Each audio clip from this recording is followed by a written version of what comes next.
ছোট্ট একটা 8 বছরের বাচ্চা পিতামাতা উভয়টাই হারিয়ে ফেললো, এটার নাম দুনিয়া। আর কবে পরিবর্তন হবেন বলেন? বললেই তো বলেন ভবিষ্যতে পরিবর্তন হবে। ভবিষ্যৎ বলে কিছু নেই, মৃত্যুর সময় যখন তখন আসতে পারে, ঠিক না? হঠাৎ আজরাইল পাঠাইয়া তোরে নিতে পারে তুলিয়া, কিসের আশায় রইলি রে মন মালিক রে ভুলিয়া, ও তুই মালিক রে ভুলিয়া, ঠিক না?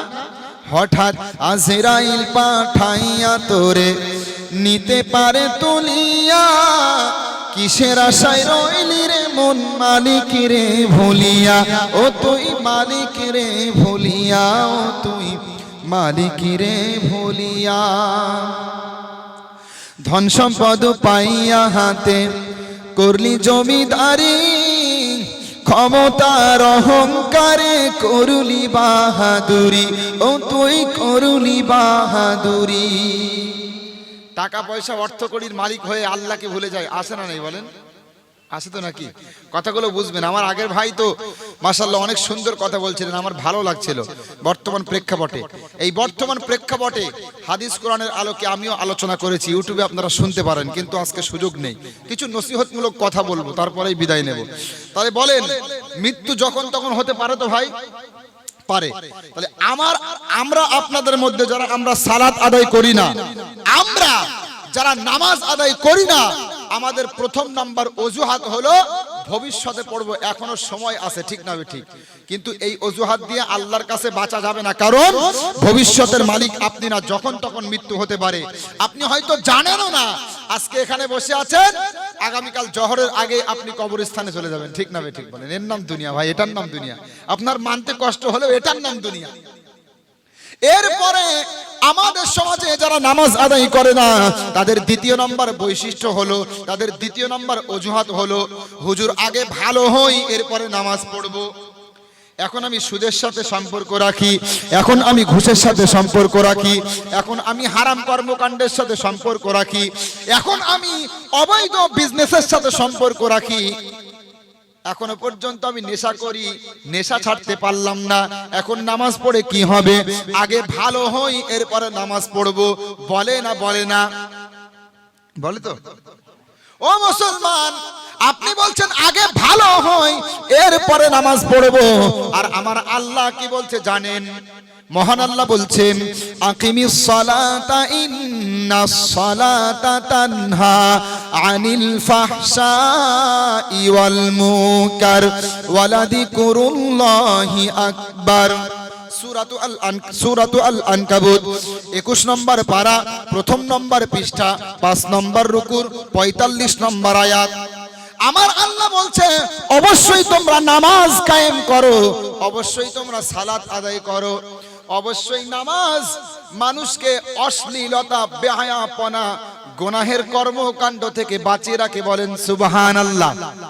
এবার আপনারা সকলেই বলবেন আমার সাথে, আমি আপনি বলছি ভবিষ্যতে ভালো হব, মানে আগে ভালো হই এরপরে নামাজ পড়বো, আর আমার আল্লাহ বলছে তুমি নামাজ শুরু করো, আমি তোমাকে ভালো করব। কার কথা সঠিক বলেন? আজকে আমরা যে নামাজি হই না, আমি আপনাদের চোখ খুলে দিতাম আজকে যে কেন নামাজ পড়ি না, আর নামাজ পড়তে মন চাইবে কেন পড়ি না। এখন একটু পাপ কাজ করি, উল্টাপাল্টা নেশা দ্রব্য পান করি, একটু গুনাহের মধ্যে আসি, আগে ভালো হয় এরপরে পড়বো, এখন পড়ে কি হবে? আপনার ধারণা ভুল, আপনার ধারণা ভুল। আপনি বলছেন ভালো হয় এরপরে নামাজ পড়বো, আর আমার আল্লাহ বলছে আরে তুমি নামাজ শুরু করো, আমি তোমাকে ভালো করব। কারটা সঠিক বলেন? এই জন্য আপনি সুদখোর, চিন্তা নেই নামাজ শুরু করেন। আপনি জিনাখোর, চিন্তা নেই নামাজ শুরু করেন। আপনি ঘুষখোর, চিন্তা নেই নামাজ শুরু করেন, আমার আল্লাহ আপনাকে ভালো করবে। ঠিক না? ঠিক বলেন। আপনাদের সমাজে কি ঘুষখোর আছে ভাই? হ্যাঁ, সুদখোর ঘুষখোর আছে? তা আপনি বলেন।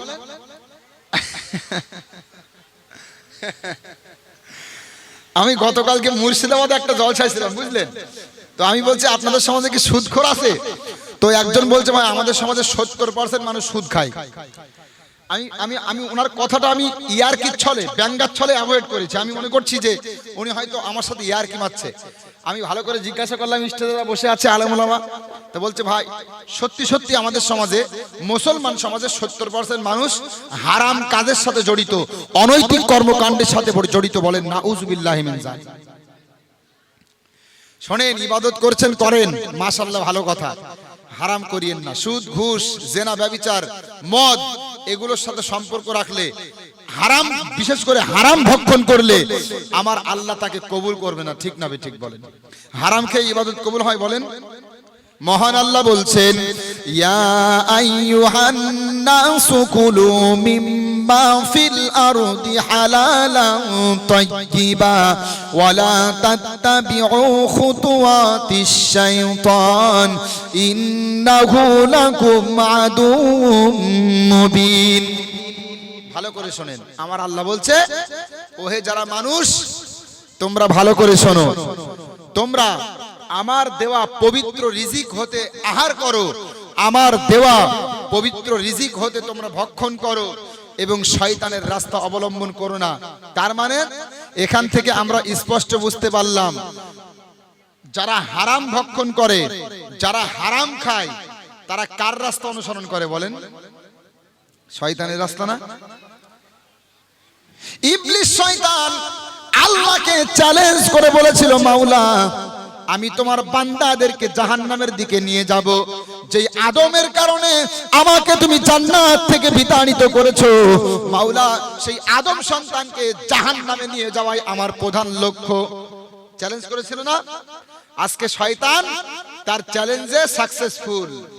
শয়তান পেরেছে, জাহান্নামে নিয়ে যাওয়ার অনেক রাস্তা আমাদের সামনে উন্মুক্ত করেছে। এর মধ্যে অন্যতম বড় একটা রাস্তা হলো হারাম রাস্তা, অবৈধ রাস্তা। ঠিক না ঠিক বলেন?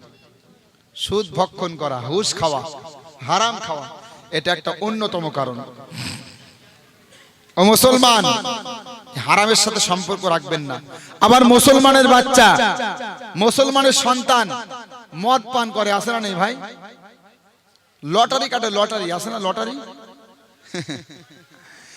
এর মধ্যে কোন রকম বরকত নেই। আমি নিজে চোখে দেখেছি, কোন একজন ভাই লটারি কাটলো, প্রায় 4 থেকে 5 লক্ষ টাকা লটারিতে জিতলো। 4 থেকে 5 লক্ষ টাকা লটারিতে বাঁধলো, বুঝলেন?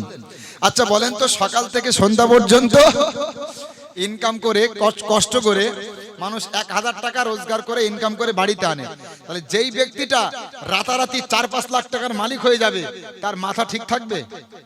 কখনো ঠিক থাকবে না ভাই।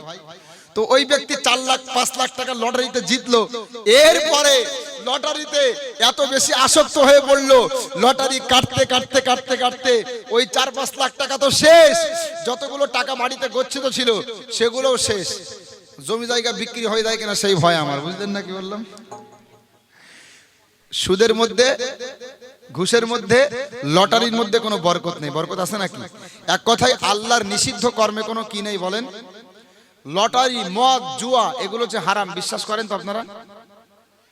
অনেকে আমাদের, অনেক মুসলমান আছে এগুলো ইনিয়ে বিনিয়ে হালাল করার চেষ্টা করে, ঠিক না? না, আল্লাহর স্পষ্ট বাণী, মহান আল্লাহ বলছেন, ইন্নামাল খামরু ওয়াল মাইসিরু ওয়াল আনসাবু ওয়াল আজলাম রিজসুম মিন আমালিশ শাইতান ফাজতানিবুহু লাআল্লাকুম তুফলিহুন। সূরাতুল আল মায়েদার 90 নম্বর আয়াত। ভালো করে শুনবেন, ভিতরে যদি ঈমান থাকে, আল্লাহর ভয় যদি অন্তরে থাকে, জাহান্নাম থেকে যদি বাঁচতে চান, ভালো করে শুনবেন, আমার আল্লাহ বলছে অবশ্যই মদ, অবশ্যই জুয়া, অবশ্যই লটারি, অবশ্যই মূর্তি পূজা, এগুলো তোমাদের জন্য হারাম করা হয়েছে। কথাকার? তাহলে আমার সাথে সকলে বলেন, মদ হারাম, কথাকার? লটারি হারাম। লটারি সমাজে কেউ যদি কাটে, তাকে বাধা দিবেন। সমাজে যে বিপর্যয় আসে না, যে ফিতনা ফাসাদ বা যে গজবগুলো আসে, এগুলো হারাম কাজ করার কারণে। আজকে হয়তো এমনও হতে পারে, আল্লাহ হয়তো আমাদের এই মাহফিলটা অনেক অংশে পছন্দ করেননি, যে বান্দারা তোরা মাহফিল দিচ্ছিস, তোরা নিজেরাই তো ঠিক নেই, এমন আমাদের মধ্যে কোনো হতভাগা থাকতে পারে। তার কারণে হয়তো আল্লাহ এই অবস্থা সৃষ্টি করেছেন, হতে পারে না? পারে না ভাই? এটা কিন্তু স্বাভাবিক। আপনাদের মনে হবে বক্তা কি বলছে, এটাই স্বাভাবিক। সমাজে এক শ্রেণীর মানুষের পাপের কারণে সমাজে আল্লাহ সুবহানাহু ওয়া তাআলা আমাদের ইচ্ছাগুলো পছন্দ করেননি, বা আমাদের ইচ্ছাগুলো বাস্তবে রূপদান করেন না। অনেক ক্ষেত্রে এটা হয়ে থাকে।